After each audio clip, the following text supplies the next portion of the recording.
Happy Friday, motherfuckers. Woo woo! Oh my goodness. Thank you so much. We are here, Dualistic Unity Real with Jackie and Amanda. And it is the Friday is going quite nicely, I would like to say. And we were just chatting before this about the upcoming California retreat at Big Bear Lake and how the house and the property looks gorgeous. I'm so excited to get there. It's coming by so quickly, Jackie. I know, like literally, it's April 11th through 15th in Big Bear Lake. The lineup that we got going already, it's going to be an amazing group of people, and just I'm so excited for the conversation and just the shared experience that is to be had in such a beautiful location where everyone's just being themselves 100%, and you don't owe anybody shit, and you can do whatever the fuck you want, and you don't have to clock in, you know, just for a few days. And oh my gosh, I was reflecting on my last retreat experience in Vermont, and just how relaxed and how clear I felt after the 4 days of just like what's actually going on. I think like because I was so separated from my life and the people I'm usually around, and like my usual narrative. And some substances were involved. We were microdosing the whole weekend, and I just was able to reflect on things and see things from a new perspective in a way that helped me. I feel like it propelled my growth. Like it just revealed so much of me that I hadn't recognized fully before. And I'm not trying to like talk it up or anything. I'm not promising this is going to happen for you.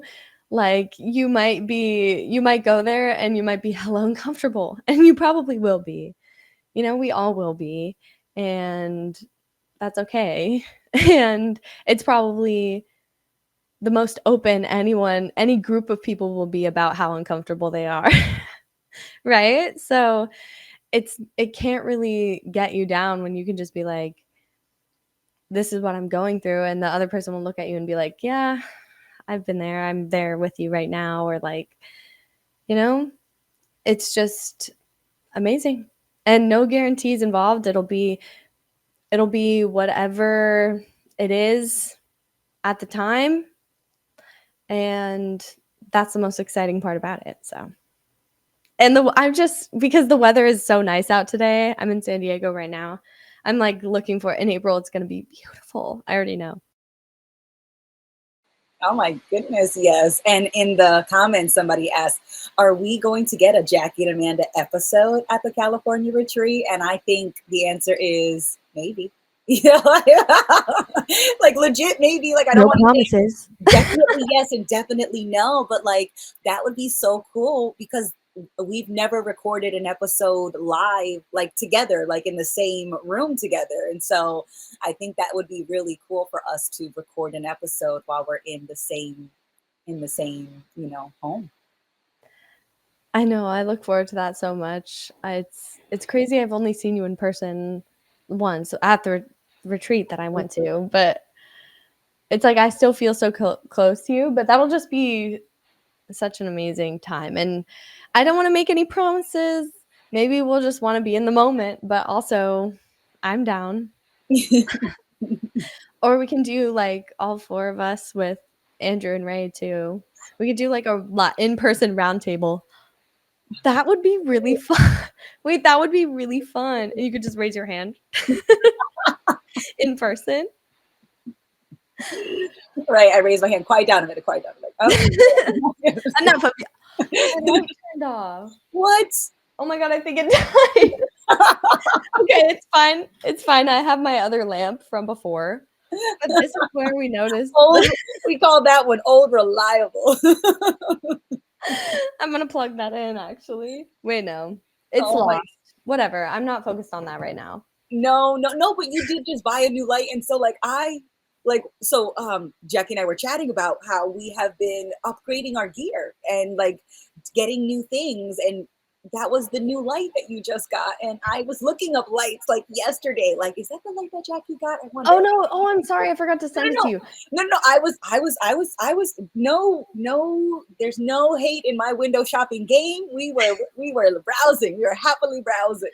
Um, so no worries. But I was just like thinking about getting different lights and different gear because like it's just cool to have like a podcasting recording setup. And I could use it for anything. Oh, all of a sudden I want to remix the Temptations' greatest hits album. Here we come, and I'm going to record that with all my gear and get it up. But I just noticed in the comments, Jazz wrote, petition for a roundtable episode to wear Power Ranger costumes. I want to do this, and I want to learn like the moves that they did in the show, where it's like the arm moves, like choo, choo, choo, choo, or something like Oh my that. god, I'm so down. That would be cool. I want to be the pink Power Ranger, dibs. That's right. I could do any color except green. I just for some reason I don't want to be the Green Ranger. I could go yellow, I could go blue, red, black. I don't think there's any other colors like magenta or purple or anything like that. I think it's green is like the only other color. Is there a yellow one? I think oh yeah, there's definitely You a would yellow play one. in the Yellow Ranger I costume. was like, I could do yellow. I could do yellow. Oh my god. Oh my god, Andrew's down. Very much down. Go Power Rangers. Oh my god, I love that flashback. idea. I love that idea of like having themed like podcast episodes where we dress up in theme. Like, and they don't like we could have a crazy hair day. Oh yeah. Absolutely. I think And that would be fun just crazy for hat, no reason. right? Yeah. Who could get the craziest hat? Yeah, like a hat or like I don't know. Maybe where we write something dumb on our forehead or something. I'll put the Crazy bangs away. glasses. Right. Just because why not? Oh my goodness. And absolutely act like a character because it's like why not? Like I have to put on my corporate costume for work. I was wearing like a plain shirt and I had a meeting today and I'm like, yeah, I wonder if they're gonna be upset that this is not like a button up shirt. Because sometimes your offices, they really want you to wear a very particular costume, but it's like, okay, so we're like, the concern for some of the wardrobe just seems totally unnecessary. And it's like, and that's when you have to do it. And so when it's totally up to you, it's like, why not put on a fun costume? Yeah, for my job, I have to wear a denim button-up shirt and black pants and black shoes.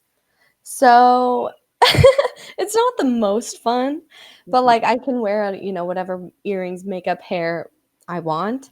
But at the same time, if we can go crazier, why don't we go crazy? And it's for the job because it would attract people's eyes more, Like there's another thing that they're like, wait, okay, they're really speaking facts right now, but why are they wearing cat ears or like something stupid like that? Or like, why are they wearing a strangely large hat? That's right. Oh my It's God. a business strategy if you think about it, and I'm like a master marketer. Oh yeah, absolutely. Andrew came up with a challenge: dress up as Yoda and talk like him the whole episode. No, you not. I don't know how to talk like Yoda. I was just thinking that I'm like, damn, I don't know Star Wars enough to do that. And so he has that Star one Wars quote. He's like something like that. It's like it feels like it's like reverse questions. Like there's that quote, do or do not, there is no try. Yes, Right? yes. I'm not even gonna attempt to say it like him. It's like, no, I definitely see I see an area for of interest. I see an area of interest. I'd like to learn more about the way that Yoda speaks because I'm down. I'm totally down for a challenge like that. Dressing like him. So it's like I could get away with like a monkish like robe, Yeah, I think it's like a white robe. He's a Jedi master too, so you can wear his like robe.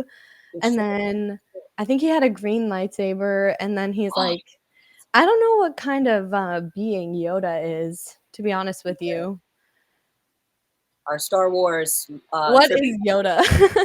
Right? What is Yoda? That's a philosophical question, madam, that you're asking. Just spent each episode cosplaying a different character. Oh, snap. Honestly, cosplaying is not for the weak. That's like real acting. Like Mhm. impersonating a character, like something from a show. Yeah, people make fun of them, but like you can't do that. So Mhm. not that I'm defending well, honestly, I am defending cosplayers. I think people are into the things that they're into, and people that hate on them for it are just bored and boring. Mhm. Mhm. It's true. It's just some people really transform, and I like the people that cosplay in like a new creative direction.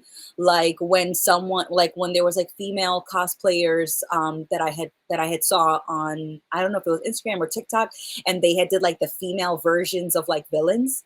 And so there was like a female Darth Vader, and there was like a female version of the red guy that's in Star Wars that has like the double lightsaber that's red on both sides. I don't know his name, but a girl Darth had did that one. Darth Maul? Oh, that might be it. That does sound that does sound very familiar. And then someone did a female version of Magneto from X-Men. So cool. So cool to see that. I was like, that's right. Taking cosplay to the next level. Thank you very much. Okay, we have intel on Yoda. He is a small green humanoid alien Oh. who is powerful with the Force and is a leading member of the Jedi Order until it's near annihilation. Oh. Yeah, they Okay. never say what planet he's from though, or whatever. Is he from that one planet where the one where Luke did his Jedi training? If you know in the comments where he met Yoda, because I don't know what that planet was called. Ray says So he's a sentient booger. no, that was more Jabba the Hutt. Jabba the Hutt was a sentient booger for sure. I'm like, why is my Star Wars depth? I kind of know a lot about Star Wars. I You didn't do. I was gonna say it is coming to the surface. I like it. Oh my god. Yeah, we're on a good one today, Amanda. I love how lighthearted we're kicking off today. Mm-hmm. Well, But the pendulum swings, man. It's not always, why is life so hard? It sucks. Like, it sucks a big bag of hairy balls. This is terrible. yeah, And sometimes honestly, it's just light. you know what's funny is that today is late, and it's funny because a lot of things are going wrong. Like today I had to go to the laundromat. Like I have a washer and dryer in my unit, but it broke. So then I had to go to the laundromat. And then a lot of things have happened also. Like I had a great morning. I went to brunch and went for a nice walk outside. But when I was on my walk, I stepped in gum. And so I have gum stuck to the bottom of my shoe. And I was like, oh yeah, I have gum. And I like tried to scrape it off. It's still there. And then I came in my house and I had the curtains open because it's nice out, but I closed them for the episode. Otherwise, it would be like super bright in here. And as I was doing that, my plant fell off of its hook there, and there's dirt all over the place. And then my light just died, but I'm still like, I don't give a fuck. You don't phase me. That's off my Nothing. shoulders. I'm just like, oh yeah, okay, like that happened. But it's funny that none of it matters. Like I'm like, okay, I'll just clean that up later, to be honest with you. Oh, yeah. Oh, yeah, definitely. Yeah, because it's like you don't sweat the small stuff. And it's all small stuff. Like Mhm. things only become a big deal when you make them into a big deal. And it could be things that are quote unquote going wrong or things that you think you're doing wrong. Doesn't matter. Like at any point you can say that this is unacceptable. Enough is enough, Amanda. But it's great when you have a day like today and everything is quote unquote going wrong, but you're not holding on to any of it. Like it just does, it's not sticking to you. Yeah, like why would I let a piece of gum on the street ruin my walk? Like it's so much it really is so insignificant, and being able to let go of things much easier. Like you can actually appreciate things for what they are instead of getting caught up in shit that doesn't matter because you're fixated on an idea of like the perfect walk or whatever, or Mhm. like taking things personally when they happen to you, Mhm. because none of this shit is personal, and like there's only as much weight as you're willing to pick up. Yeah. Because you could literally make that be the end of your world. Like, oh no, these are my favorite pair of shoes. I spent X amount of money on it. Like, that's so fucked up. Why are people spitting their gum out on the street where people can step on it? What the hell? Like, posting on your Instagram story, like, fuck you, asshole. Whoever spit your gum out on the street, I hope you die. Down with all the bubblegum chewers. I curse your family for generations. And still you have gum on your shoe.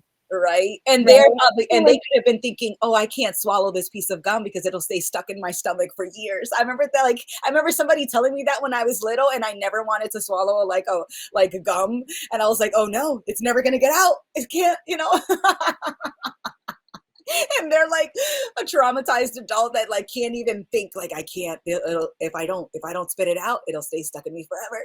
There's no trash can. What am I gonna do? I'm gonna get I'm gonna get all stuck up. Oh my gosh. Mhm. No, I used to believe that too. Now I do that all the time. Yeah. Um, but yeah, it's like you can't really be mad at the person that spit their gum out. Like there's no point in being mad at the gum or the situation Mhm. because that's not going to change. And like any amount of like anger or frustration that you're feeling like Mhm.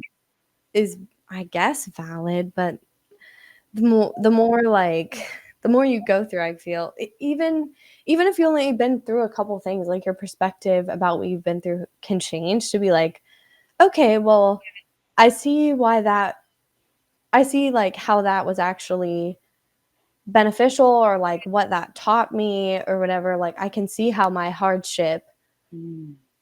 has like an opposite end and it can be appreciated in a sense. Right? Even something as small as like knocking shit over and like making a huge mess and then having to clean it up can be significant in that it's like symbolic of what we all go through collectively, right? Of just strife constantly and challenge and hardship, and existing is a struggle from the beginning. Like it's always like we Mhm. need to participate, sometimes we need to work hard, we need to sometimes sacrifice things to just keep going, and we have to continue to carry on despite anything that happens, right? Mhm. And it can feel impossible, and yet we carry on. And Mhm. there's something so beautiful about that. I mean, of course, like that's, I don't know, one of the parts of existence that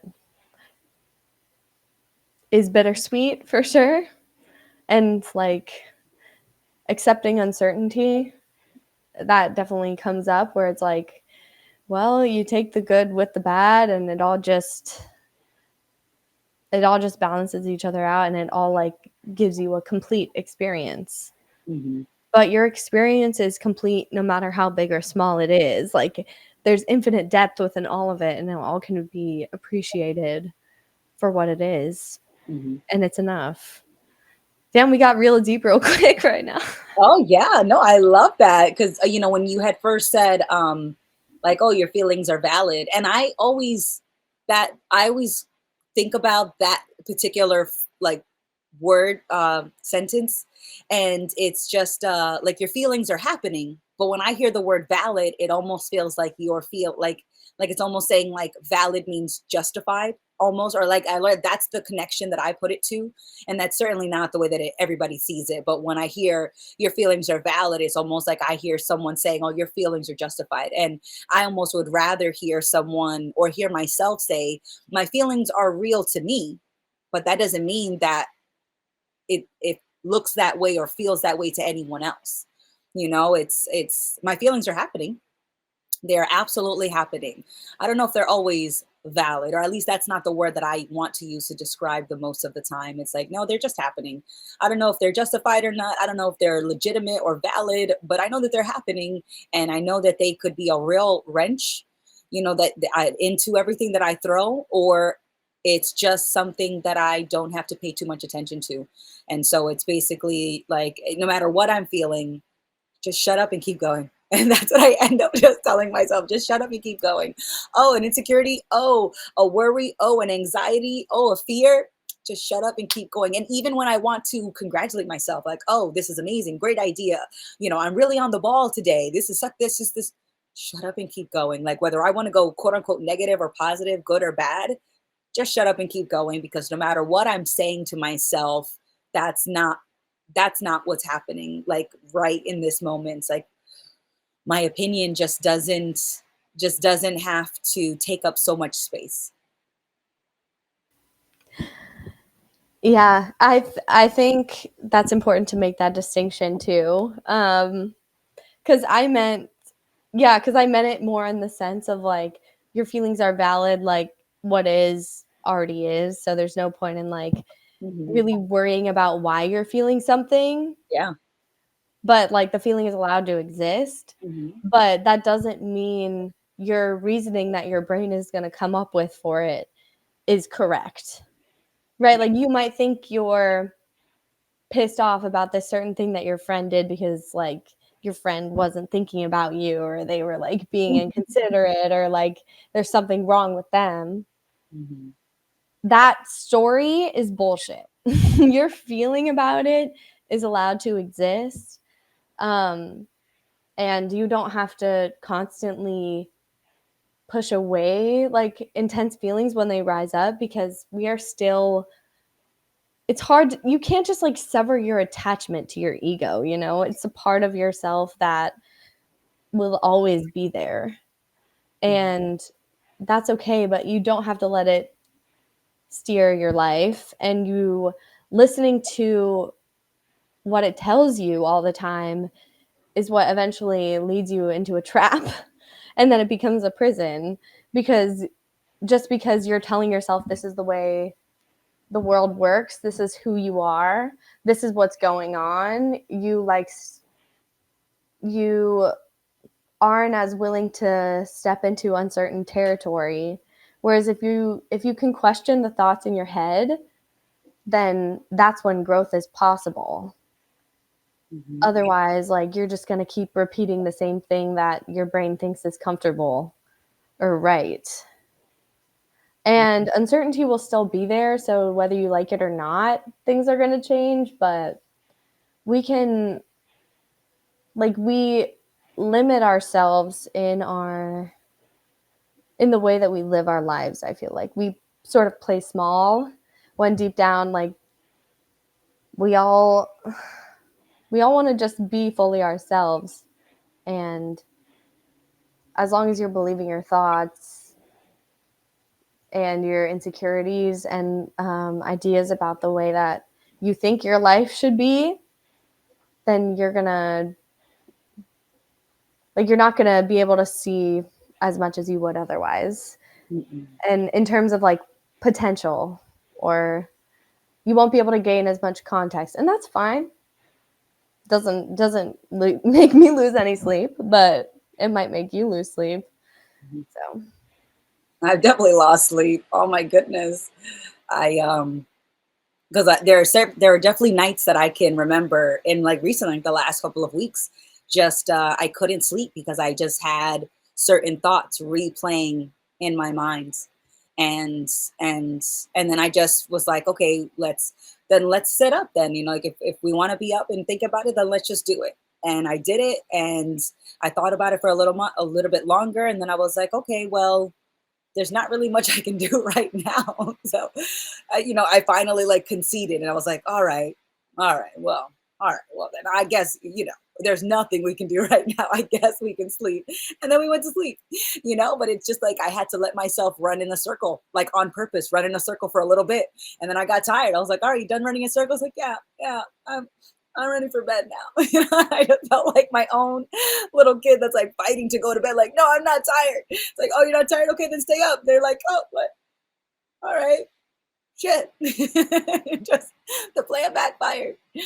But it's just, letting myself pout, letting myself throw a tantrum, letting myself run in a circle on purpose, giving myself space to do exactly that, instead of trying to be, mature, instead of trying to be above that, trying to be, so much more enlightened. It's like, no, sometimes I'm just going to be straight up caught up, just caught up in my own sauce. Like, it's just gonna happen. And I'm not always gonna try to run out of that experience the moment that I notice that it's happening. It's just, okay, let it happen. And I feel much more relaxed when I see that happening. And it's just that I'm more relaxed as I'm watching myself tense up. So it's not that the relaxation just takes up all the space in that experience. It's just that it adds another layer to that experience of being tense. I know exactly what you mean. Yeah. Um, it's funny watching yourself get caught up and knowing you're getting caught up and being like, okay, well, here we go. And yeah, like I now can mitigate the fluctuations in my experience by stepping in when I notice things are getting out of hand and sort of bring myself back towards center. But still, like, sometimes when I'm being a little crazy or just a little like off balance, I allow myself to lean in and be like, okay, this is when I get to experience this end of the spectrum. So Yeah. let me soak this in for what it is. And even though this isn't how I want to live my life all the time, at least I know what this is like, Hmm. and that will influence the way that I operate the rest of the time, right? Like, for example, I have gotten way too drunk enough times in my life that I know that I know that I don't want to feel that way anymore. And even though like it promises a good time, whatever, sometimes you want to go crazy a little and let loose.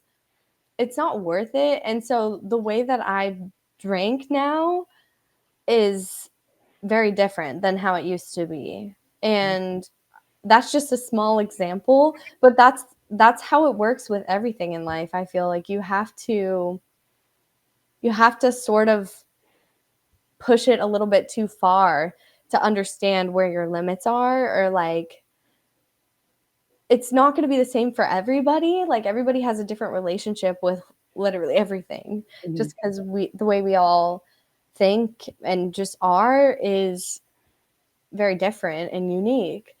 And so it's literally just up to you to decide in your life how you want to feel and like what you want your experience to be like within the realm of things that you have influence over. And I think that's maybe more than sometimes we allow ourselves to see, because it can feel nice to play the victim and be like, oh, well, I can't because yada, yada, yada. Like so many reasons. Like we all could have come up with infinite reasons why we can't do things. Hmm. But like really, the only one stopping you from at least trying is yourself. And it's funny that I still do this constantly, even though I like can see it. But at the same time, I'm like, well, maybe I get it. It's just going to take a while for me to like really get it, And like eventually my behavior probably will change once I bang my head against the wall a couple more times. And like Hmm. that's not to skirt out responsibility, um because I know it's still like I could change right now theoretically, but that's not really how human behavior works. And I feel like a lot of the changes we go through are more longer processes, and we don't, at least I give myself a hard time for just being young and like having to go through experiences that I judge myself for. Hmm. And I like, I don't know, like sometimes I wish I was more mature and had my shit together a little bit more, but I'm like, I'll get there. I know I'll get there one day. And I'm getting there, right? Like I'm growing every single day, but sometimes I can get caught up in ideas about how quickly I think I should be growing. And like once I realize I'm doing something, I expect myself to fix it immediately. And that's just it hasn't worked for it hasn't worked for me. Usually a lot of the lessons I learn, it takes me a while to really get it. Hmm. Oh my And that's goodness. okay. Some things I learn fast. Like I can pick up a job really quick, or like, I pick up lyrics on the fly, whatever, or whatever. Lessons in life takes a little bit longer. Hmm. But I love the example you just gave about how you easily pick up lyrics. And I would like to ask, is that something that you are normally really relaxed when you're doing? Yeah. And so I think all of us, I think about this for myself too. I think the easiest time I have learning something is the least stressed I am about learning that thing. But the minute that I put pressure and expectations, now it feels like mind is blank. I can't even remember it. You have a presentation, you've been practicing, you've been memorizing it, but as soon as you get in front of the group, you just space out, you just blank out. There's nothing else. And so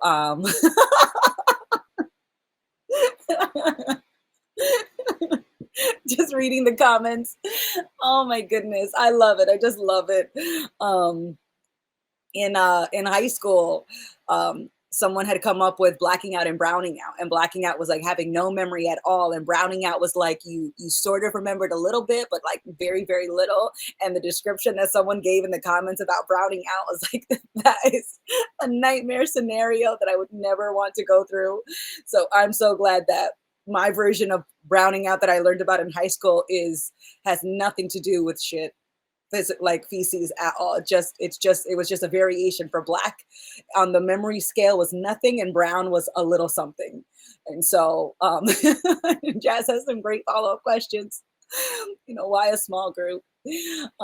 No, but I do think like the amount of relaxation when we're learning something definitely impacts how well or how easily it's just retained, because there's no pressure. Your brain feels relaxed when it hears the music, and you're having fun and you're relaxed, and so your brain is just absorbing those lyrics like nothing, with no effort whatsoever. So I love that. But we put so much of this pressure to be always like this idealized version of ourselves that just never makes a mistake. But to never make a mistake, you'd have to know everything. And that is just impossible, because we're not in that state where we are learning. And so it doesn't matter if it takes you, more than one time to master something. But we have this expectation that you need to be one and done. You are introduced to a topic and you mastered it by the end of the first introduction, which is crazy. But we don't see it that way. Yeah, I think for a long time, I thought in order to be good, like exceptionally good at something, you had to be like born with some sort of special talent. And that's why I used to get down on myself, because I was like pretty decent at a lot of different things, but I didn't feel like I had one thing that was like really special about me. And I was like, I wish I had like a supreme talent or something. But like that's lazy as fuck to sit there and be like, oh man, I wish I was like born a prodigy at piano rather than going and fucking practicing. You Hmm. know what I mean? Um, so yeah, like literally anything that I've been good at is just because I've put time in it and energy into it. Hmm. And that's the case for literally everybody. Like even if you are born, like maybe you have like perfect pitch or something. There are Hmm. people that are born with that like ability to just like naturally pick something up Hmm. really easily, and like we all have our different skill sets that are like very. And so maybe that would give you a natural edge, but if you never practice, if you never like actually put your time in, that's not going to go anywhere anyway. So, like, just sitting there and wishing that reality was different than it was is really just a waste of time. It's and it's an avoidance mechanism. And that's something I've had to confront about myself, is that I tend to avoid things when I know that it's gonna be like a long process or whatever. Like I just don't really I'll like avoid doing the work sometimes. Mm-hmm. And that's not to give myself no credit. Like I do think I am more dedicated than I give myself credit for. I still am hard on myself because I'm not like the most dedicated, and because I know that I theoretically could get good at doing anything, Mm-hmm. but also like I I don't feel the need to like put an extreme amount of pressure on myself to go in any one direction. And so sometimes I can struggle to find like the balance of how much to be pushing myself and how much to be letting myself go with the flow. And I don't think I'm ever going to reach center. Like I think I'm always going to be one too far one way or the other. Mm-hmm. Like and I think that's because there is no like perfect center. There's no like completely balanced or correct way to live at all. And even when I think about like getting really good at something, there's no endpoint to that. Mm-hmm. And so like it really isn't about any specific goals or any specific things we do in our lives ever. It's just about like how we feel when we're doing them or like how we feel just existing. Mm-hmm. And I'm kind of realizing that it doesn't really matter what I'm doing. So I don't know. So I'm just here vibing. Yeah. But Yeah. sometimes I'm like, holy fuck, I don't know what I'm doing at all. My life is like I just there's so many things that I stress myself out over when I like am overthinking and believing my thoughts. But in reality, everything just is. That Mm-hmm. sounds hella corny, but like it is. Everything just is. I love corny. Keep it coming. Um, I just it's just in that process of taking things too far is where you learn what balance means to you. And there as much as we hear that there is a right and a wrong way, if that is a perspective that we want to take, then we have to put right and wrong in the context of you. You know what, there might not be a right way for everyone that is a one size fits all, but there is a right way that's authentic to you.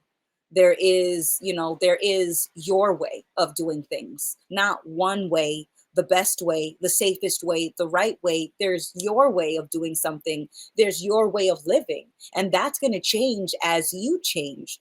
And so I love the way that Chicharito had put in the episode called God Mode, and how he was saying that in on the way to accomplishing a goal, you, the goal seeker, are changing.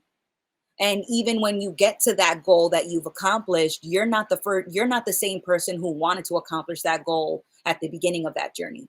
And so I think that, and so you might change your mind on the way. You feel, as an example, like you feel inspired to learn tap dancing, right? All of a sudden you just feel this desire to tap dance, this incredible curiosity, this incredible interest. And in your pursuit of taking tap dancing classes, you find out about flamingo dancing.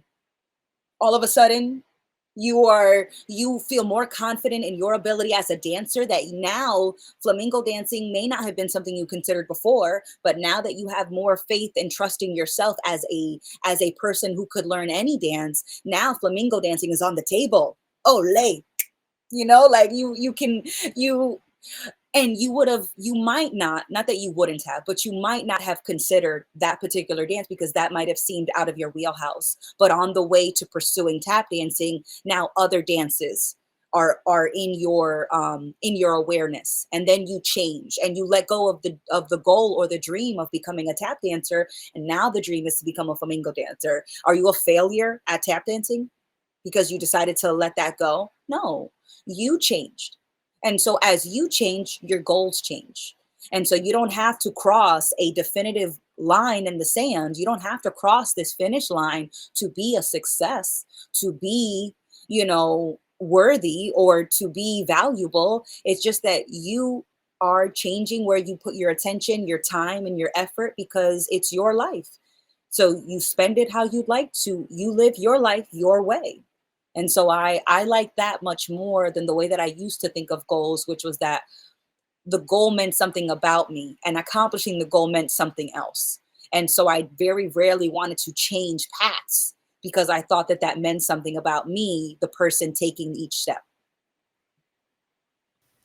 That's definitely a feeling I relate to, of like wanting to have the job that looks good on paper, to have the respect, to succeed. Like, I've been chasing this idea that was never fully fleshed out. It was just kind of like a vague idea of like a prestigious job that was worthy of respect, and that, like, I could come back to the high school reunion in 20 years and look down on everybody, and be like, yeah, I'm a surgeon. Like, I always had big dreams, right? I wanted to do something impactful.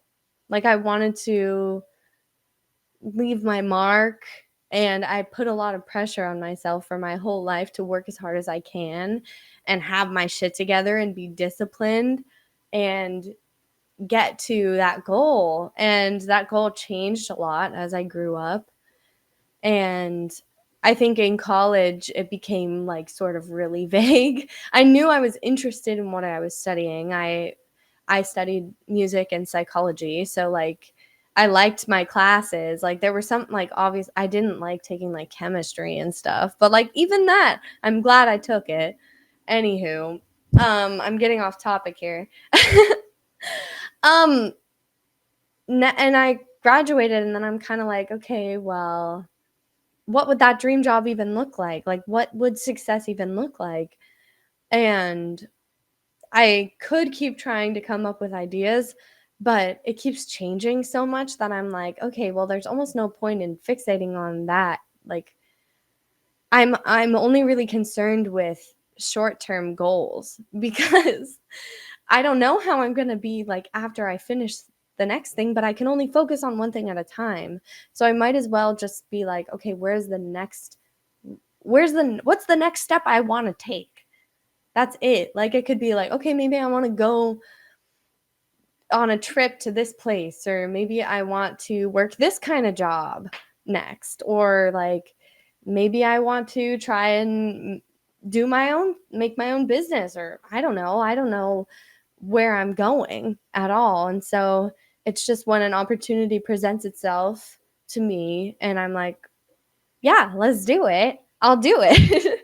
And it seems to be working out. Like, and when when you realize that nothing's going to be what you think it's going to be, the reality of things is never what it is when you actually step into that.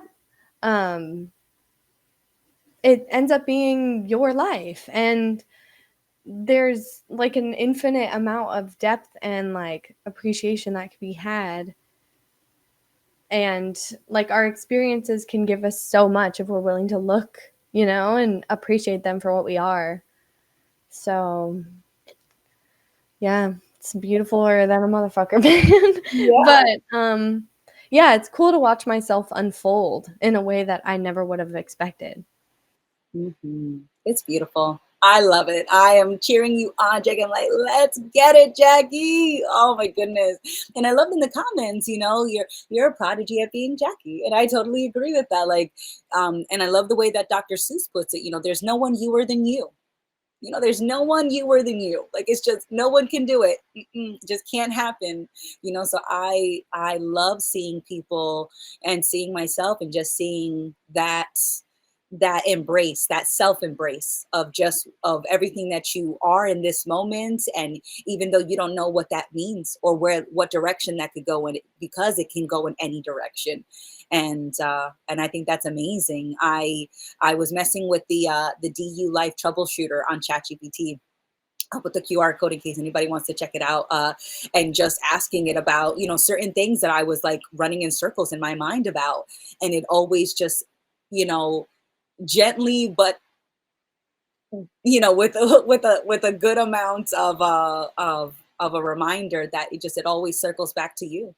The way that you think of yourself, the way that you judge it, the way that you perceive it, it always circles back to you and what you're holding on to and the assumptions that you've made. And as much as I want to be like, yeah, but they were a real jerk, and it's like, yeah, that could be true, but is it that they're a jerk because they only wanted to be a jerk to you, or because you're taking what they did personally?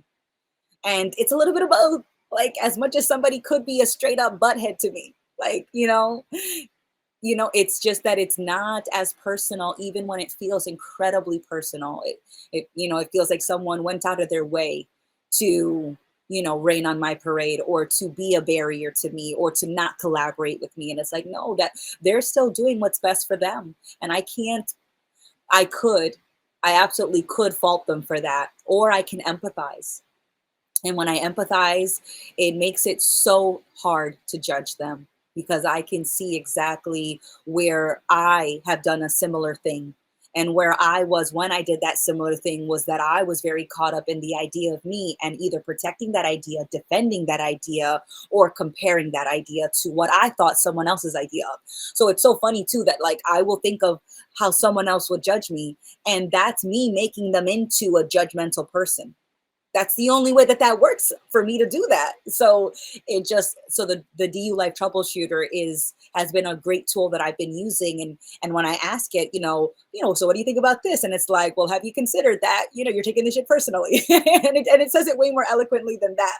But the way that I summarize the troubleshooter's answers to me is just that, like, bring it back to you. What are you holding on to? What do you think should be happening? And that's probably the source of your suffering, or the source of your discomfort.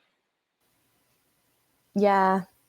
And it's so impersonal. Like, the troubleshooter is an AI, right? It has nothing to gain by like telling you what you want to hear. So it's just like, hey, all of this is all the shit that you probably aren't considering because it doesn't match up with the way that you see yourself in the world. But like, your perspective is incredibly limited. And so here's what you might not be thinking about. So yeah. Love the troubleshooter for that. Also really random. I loved how I love how you said even when someone's being a butthead to you, I'm bringing back the word butthead. We're all buttheads. We have our heads up our own asses, Those and all middle we can school see is our insults own are shit. great. Yeah. I love middle school insults. It's like, what was another good one? That's like, I am rubber and you're glue. So everything you say bounces off of me and sticks to you. Oh my God. I used to love I used to feel so clever, and I used to feel so sassy when I said something like that. Like I came up with that saying, so I think of like I'm like, in that frame, I definitely call people buttheads. People were absolutely buttheads in middle school. And so why not? They're still a butthead, or they're still, what's another good one that I brought back? Was calling someone a crybaby. Super all inclusive, right? Because sometimes when you would call somebody like a bitch, or you'd call somebody um uh oh like oh I guess no I Like guess a pussy. yeah, I was gonna say, like, I was thinking like another word than bitch. I was like, yeah, is bitch and pussy and all those things. I'm like, it always sounded like very fixated on It's uh gendered. gendered, for the Yeah. women. It's like And I'm pussies are like, strong, first off. Also, I don't know if I'm allowed to be saying pussy online. I know there was a little hesitation. There's a little hesitation. I said it with my full chest multiple times. So no, but But yeah. crybaby is all inclusive. Yes. Anybody could be a crybaby, and everyone still hates being called a crybaby. Like, I don't care what age you are, whether you are 12 or you are 62. Somebody calls you a crybaby, you're like, I'm not a crybaby. Like, Being called immediately, a like, what do crybaby you makes respond? me wanna cry. You're like, I'm not a crybaby. Well, it I'm sounds like not you're a crybaby, why would you say that? it does. It does. So that's always like, that's a really all-inclusive kind of like insult that's a little playful when it's not being said maliciously. Like butthead and crybabies. Those are my go-to now. You being a real butthead, you're like, butthead? I haven't been called a butthead since I had a lunchbox. What year is it? Yeah, nobody's gonna see that coming. No, no. Like, yeah, people aren't throwing around the word butthead as much as they should be, honestly. No, no, no, no. But I did try to make something that was gendered in the other way. And so I would say that someone was a sensitive sack because balls are so sensitive. And it's like it only takes like a cold gust of wind and they shrivel up. Like, and pussies can take a pounding and keep on trucking, and so balls are so like sensitive and like you flick them and they're like collapsing. So it was like, you're a sensitive little sack, but it didn't stick, as much as I said it out and about, it didn't have that shelf life, that lasting power. But crybaby and butthead have been around for ages, and so I was just pulling off of you know the tried and true rack. There's always dickhead too. I know, but it doesn't sting the same way that crybaby and butthead does. Yeah, Like, it really there's something doesn't. about them that, like, they sting in another way, like, a crybaby. I'm not like, I remember being, like, almost assaulted by the word when I was, like, in elementary school and middle school. It's like, a crybaby? No, no, I'm nothing. I'm nothing No, like that. I'll go no, right now to show you I'm not a crybaby. I'm not a weakling. I will die on this hill. The Oh my power of words, man. Like the way that we give such power to language, and the word bitch. I used to love that word because I used to love being that, or what I thought that was. So if somebody called me a bitch, I'd be like, oh, I'm so glad you caught up. I thought you didn't notice all of this hard work that I've been doing. See the B right there, capital B right there. Don't you forget it, sir. I'm a bad bitch. I'm a bad bitch. B I'm a squared. bad B squared. um Yeah, but then there was also a period in my life where if somebody called me a bitch, like if a man called me a bitch, I would want to kill him. I would see red. I'd be like, that's so disrespectful. Like, Hmm. oh my God. Now like I don't know. I'm not gonna say words don't get to me still. I think they will always. I mean, that's also settling on a certainty too. Maybe they won't always hurt Hmm. me. And there's also that saying like sticks and stones may break my bones, but words will never hurt me. No. And yet I was definitely letting words hurt me a lot. I remember the kids like there was this one boy in elementary school who would always call me Jack A, like implying jackass. And I was so offended by it. I was so offended He by calls it. you a butthead. Yeah, I should have called him a butthead for sure. Um, but yeah, he was calling me Jack A over and over. And I remember writing a letter to my mom to tell her about this.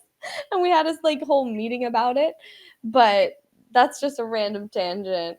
Basically, I've always been sensitive. And um less and less recently, just knowing that I don't even know myself and like I'm not anything like any single person's opinion of me isn't the end all be all, even my own. Yeah. And I could be the worst person ever on one day and then like a fucking saint then, another. And I exist in all those variations and I'm not going to ever sit up on my high horse and say like I'm a good person. Like Mm-mm. I do my best and I would say I'm a very empathetic. Like I feel things very deeply for other people. And like honestly everything. I used to cry when like my family would kill bugs and shit. And I've always just felt very deeply about things. But still, like, even out of a place of love, you can do really horrible things. And like somebody can perceive you, or maybe it's not objectively a horrible thing, but somebody can perceive it that way, right? Mhm. So, like, I forgot where I started there, but yeah. What were we talking about before? Yeah, just, how much we can take things personally and Oh, how words can impact us. And I cry oh all the yes. time.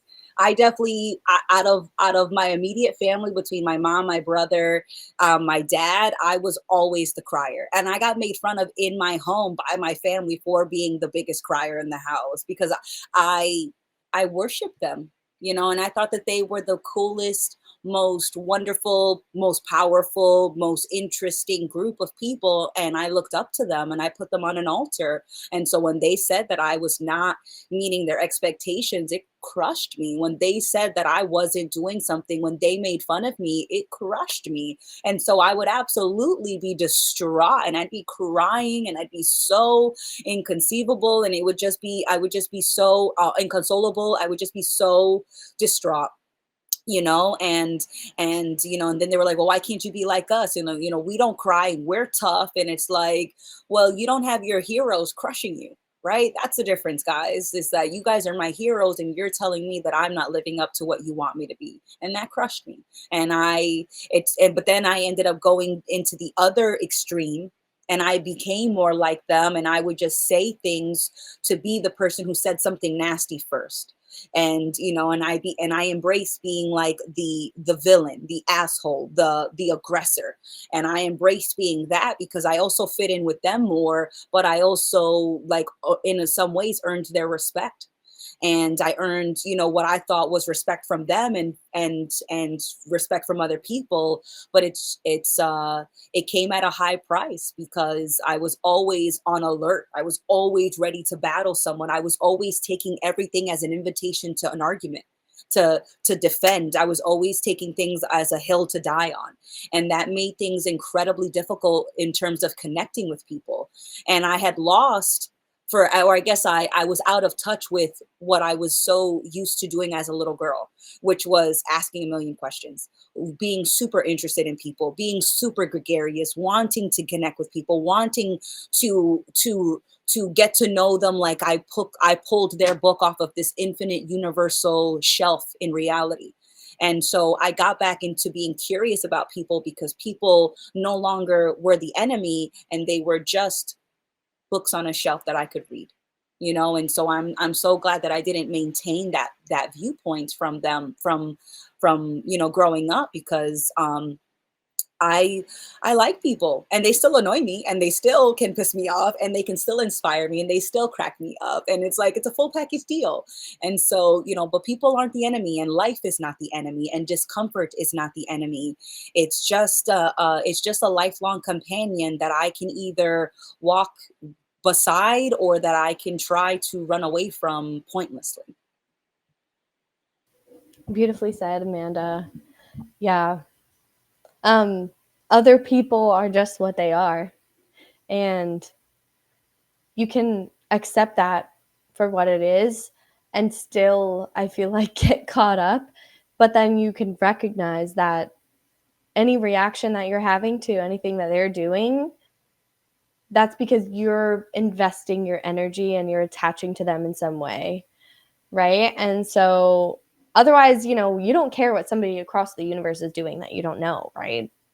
It's the extent to which we're influenced by other people and like their words can have a real effect on how we feel is when we care about them in some sense, or like, we're comparing ourselves to them, or like we're attached to them in some sort of way. And so when you can see that for what it is, you can let it go a little bit easier, and not get mad at that person necessarily for just living their life and doing what made sense to them at the time. And like, newsflash, the only person's world that revolves around you is your own.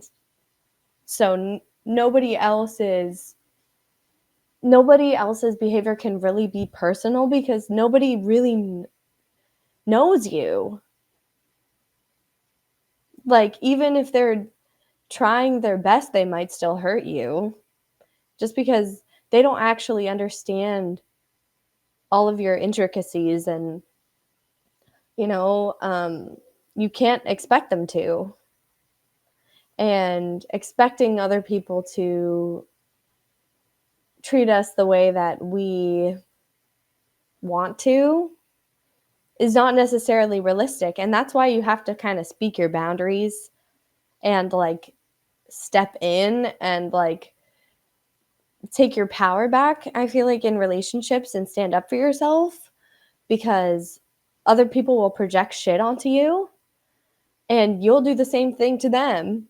And like, the best that you can do is guarantee that one of you is aware of it, right? And it can be you. And so then you can get yourself out of any situation, or like, you always have the power to change course, or at least change the way that you're thinking about something.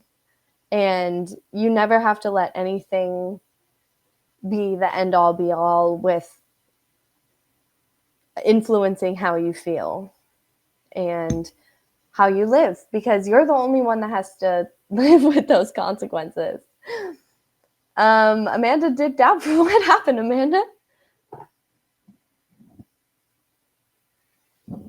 Uh-oh, Spaghetti-O. Amanda? I don't know.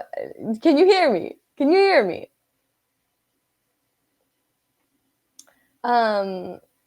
Anyway, yeah, that hour flew by. That was really fucking fun. Hopefully I'm not the one who's frozen. I really can't tell.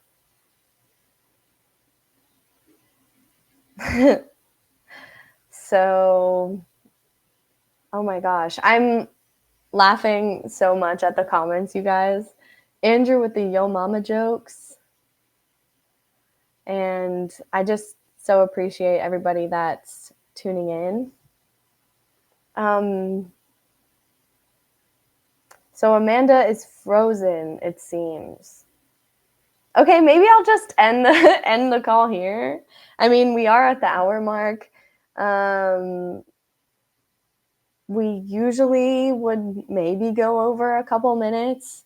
I'm down to just keep riffing for a second or two, but also I'm ready to take a nap, to be honest with you guys. But thank you all for tuning in. And we mentioned the California retreat earlier. There's still a couple tickets left. Go check that shit out. It's going to be a fantastic time. And we do this every Friday at 1 p.m. Pacific, 4 p.m. Eastern. Hey, girl. Wait, are you back? Yeah. My computer froze, and I was like, oh no. Oh my God. Price a goat. What do you want? Name your price. I was literally just wrapping up. I was like talking about the California retreat. I was like, okay, we might as well like just call it. I think it was happy that I was willing to sacrifice a goat. It allowed me a few more minutes. I was like, oh, okay, next time, two goats, I promise. Yeah, and we have due game night on Sunday on the Discord. So check that shit out. And this was a really fun chat, Amanda. Yeah, minus user error over here, striking again. Wait, what happened? My computer just froze, and then the screen went black, and then it came back, and I was like, I name your price. I will, I'll do whatever you say. But no, it came back. So I was like, okay, well, all right. Maybe it just wanted a reminder that I was at its mercy, and I would do, I would pay any price to jump back on. Uncertainty makes her presence known yet again. Indeed. I love it. Indubitably. But yes, no, this was an amazing chat. Do you want to wrap it up? I know you have to work in a little bit. So maybe this is a good place to wrap it up. But definitely join the Discord game night. I'm pretty sure that we're going to be gaming on StarCraft 2 tonight. Jackie, definitely look forward to you joining the video game adventure because you've got everything, I think, the keyboard, mouse, and a computer. You just got to download the game. And then we'll be ready to game all 4 co-hosts against the AI and then eventually against humans. Yeah, the AI won't know what hit them. I actually still need to get a mouse. Oh, you do? Okay, okay. We gotta order one of those on Amazon or Hmm. whatever, on Jeff Bezos' internet.